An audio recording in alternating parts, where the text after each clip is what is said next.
BNP chairperson Begum Khaleda Zia চলে গেছেন 14ই December.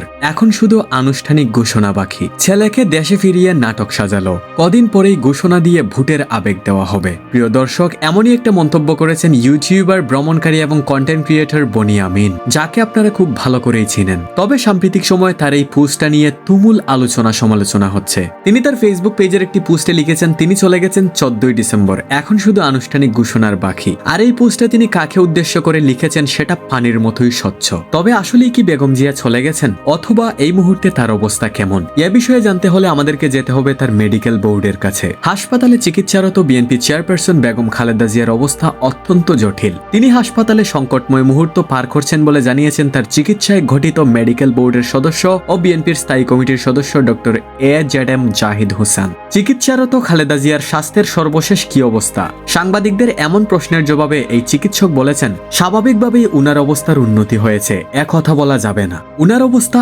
অত্যন্ত জটিল এবং উনি একটা সংকটময় মুহূর্ত পার করছেন। AJM জাহিদ হোসেন বলেন, সত্যিকার অর্থে দেশনেত্রী বেগম খালেদা জিয়া 23 নভেম্বর এবার কেয়ারে ভর্তি হয়েছেন।